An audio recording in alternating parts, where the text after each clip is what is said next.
I jumped at the sound of a commander's voice, feeling the chill that ran through me when I first encountered the Demon Lord in the Incubi's vision. The Demon Lord wasn't here, was he?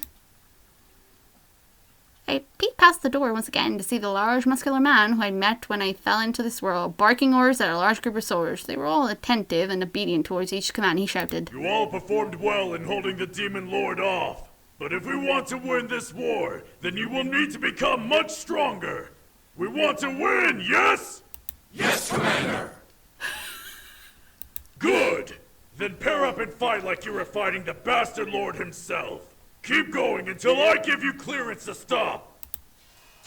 On his orders, the soldiers turned either left or right and began to spar, as if they were seriously battling each other. It was almost scary to watch, swords clanging violently and shields beating against steel. Human! I felt my fear take over as he called out my race, making me stand up straight as the door fully opened on its own. I wasn't able to hide anymore. Front and center! On its own, my body began to work towards the muscular ogre man, and soon I was standing in front, and standing with the sparring clashing. Do you have jurisdiction to leave your room, human? Yes? I felt my answer force itself out as if I had no control over myself. Why was this happening? I looked at the ogre man and noticed his golden eyes burning into my gaze. Was he using his powers on me? The man crossed his arms and looked at my form. Why are you here, then? I was curious. The raised eyebrow, the man uncrossed his arms and looked over to a weapon rack. On it were spears, swords, shields, and other weaponry that I really did not want to deal with while wearing a wedding dress. Tell me, are you proficient with a sword? Do I look like I'm proficient with a sword if I'm wearing a goddamn wedding dress? Was he seriously going to make me fight? I somehow regained control of myself and shook my head. No, I mean, I can do taekwondo, but... Taekwondo? What is that? I gulped but remember that he was a demon. Human fighting was not like demon fighting. Well, it's a form of fighting without weapons. What, like brawling? No, it's like a precision fighting, I guess. I mean, I can't really show you in this dress, but... Then take off your clothes. My face instantly turned red. What? I stepped away and crossed my arms over my chest, feeling myself become red in anger and embarrassment. No, why would I do that? The man growled inside, rubbing his head. Did he seriously think asking me that was a good idea? Was he a pervert? The man then crossed his arms again and stared plainly at me. If clothes hinder you from defending yourself, you shouldn't wear any. You can look as fancy as you want for whatever reason you want, but fancy clothes won't protect you from a blade. I stared. Was he seriously giving me a lecture about clothes and defending myself? He looked pretty serious, so I continued to listen without interrupting. There's only one thing in this world that should matter to you. Yourself. If you can't protect yourself, then you need to fix that. Even if that means stripping out of that wedding garb thing or whatever you're wearing. But I don't need to defend myself right now. I just wanted to show you. Then show me or don't suggest the idea. Words also have power here. Unlike the human world, we take what we say very seriously. I suddenly felt small looking at the man. Was he trying to teach me a lesson? I understood what he meant, but he was trying to teach me or berate my reaction. He was making no sound, yet I felt like I should have been listening intently and obeying. Was it his commanding aura? The man shook his head and pointed at the door I came from. Return to where you came from. You'll be sent back to the human world soon enough. Don't distract my soldiers from their training. I looked behind me to find some of the soldiers looking at me as they fought, some in anger, some in confusion, others in disgust. My arms wrapped themselves around my floor and I shivered before nodding to the commander and rushing towards the door. Maybe I should have stayed in my room. I marched back to my room, determined to not allow my curiosity get to the better of me anymore. That could have gone better. I remained in my room until the night came. I was given food which looked like soup. The woman who gave it to me apologized, letting me know the food was scarce until the upcoming harvest, which was a couple of days away. Being that I was only staying the day, I didn't mind much. I was more concerned over what I was given to eat. It was some sort of stew with mysterious chunks swimming in its broth.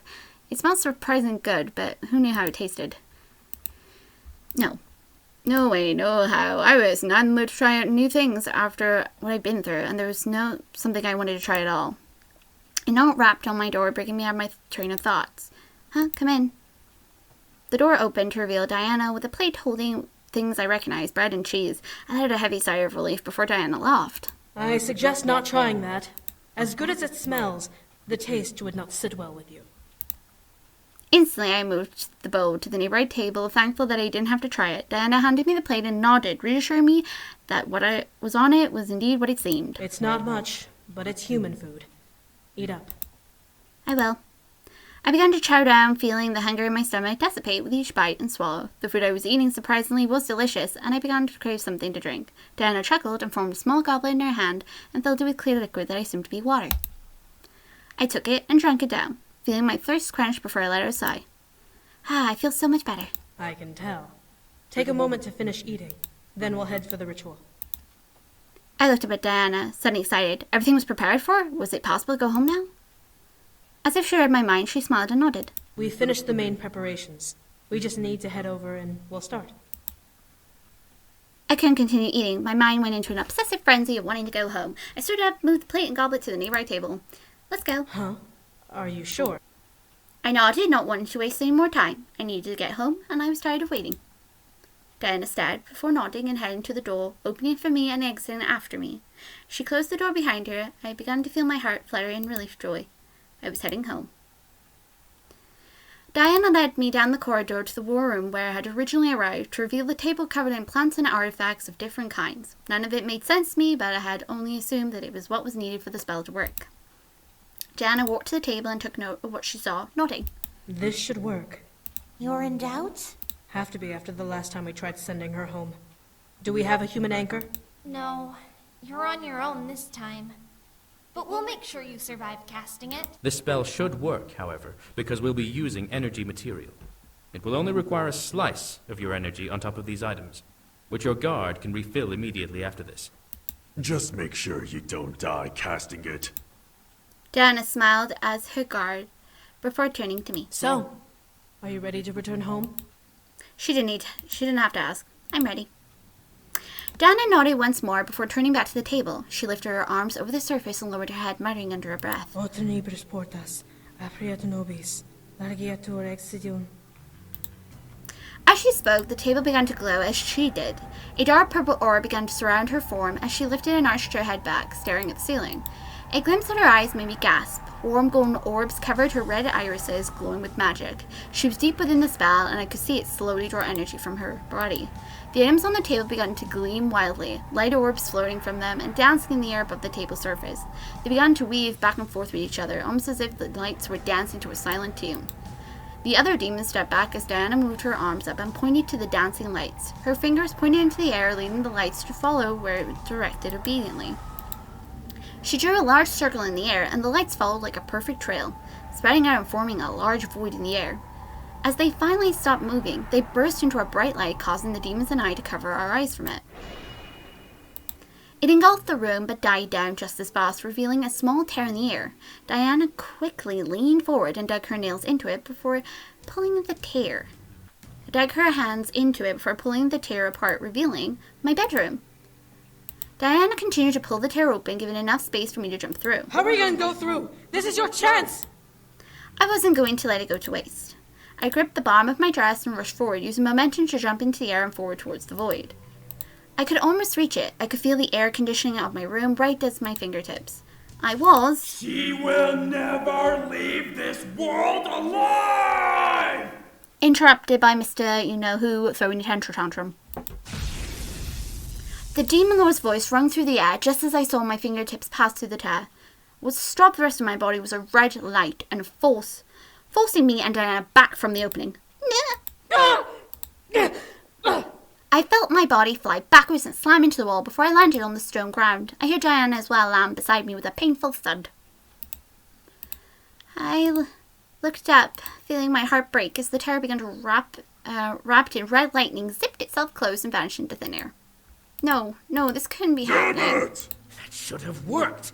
How could it have failed? We must have missed something. Was there anything we had forgotten? No. I verified everything myself. Then why was the Demon Lord able to overpower a gate spell? I highly doubt you know either, brute. Stop fighting! We need to make a plan and all of you are just being stupid! Stupid! Are you all right, Isaiah? I was too lost in my mind to fully understand what was going on around me. I was so close, I felt the other side. I'd almost made it home. Why couldn't I go home? Diana grunts of pain next to me made me shot my head tipped towards her, and I watched her slowly push herself off the ground and glare at the table. The Demon Lord must have done something more than simply bring her here. What could he have done? Now, the Demon Lord is incapable of doing anything of the sort. His lackey imps must have done something to her. A spell? A curse. I looked to the rabbit woman, seeing her stare wide-eyed at me. The other demons stared at me as well, and suddenly I felt like I was on display. Was something wrong with me? She will not leave the demon world alive. He must have placed some sort of curse on her to prevent her from leaving this plane. In order to leave, she'd have to die. What? My mind went blank. Did the demon lord really curse me? Was I forced to stay in this world until I die? I could never go back. Are you suggesting a barrier curse? Dick move. That would explain the red energy that sealed the tear. But dark magic like that requires Blood of 1,000 demons.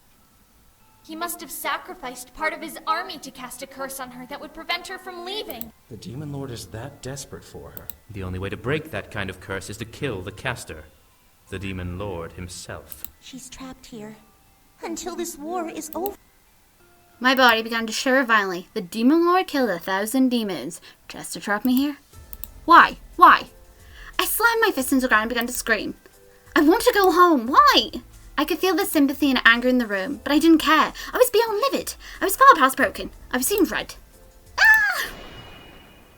As my voice ripped through the air, a bright light erupted through the room once again.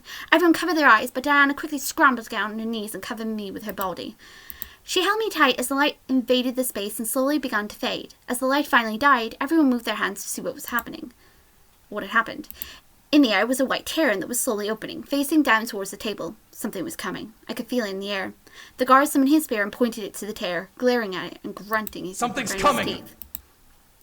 In reply, Diana summoned what looked like a saber and placed it in front of us. Ready yourselves! It could be the Demon Lord! The other demons in the room readied themselves and stared at the tear, either holding a weapon or preparing a spell. I felt the air change, becoming heavier as the terror began to grow.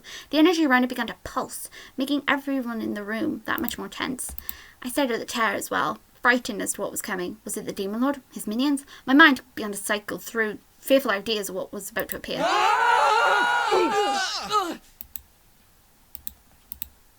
My heart almost stopped. Falling from the tower, landed on the table with the 5 Incubi Brothers. They were piled on top of one another, having come through one at a time. However, as the last boy landed, the boys fell to one side, toppling off the table and landing on the floor. The rebels around me stared at the fallen pile of Incubi, confused and surprised. As the tower in the air closed, the Orc-man was the first to lower his sword. What the hell? Who are they? Careful! They could be the Demon Lord's men! No! The rebels looked at me as I stood up. Diana followed and still protecting me, as I stared at the boys on the ground. They all looked dazed and a bit shell-shocked from having fallen twice in rapid succession. I almost couldn't believe it. There they were right in front of me. My mind couldn't help but remember how I'd first met them. They had all been on the floor of my mansion, unconscious and wounded. Now they were in front of me and in the demon world. I know them. I stared at the one I was meant to marry, seeing him slowly shake his head and rise from the ground. They came to rescue me. He came to rescue me. My heart became overjoyed and full of warmth and happiness. I was going to go home. The question was, how? That's enough for you, human. Oh, you gonna cry? See you in the full game.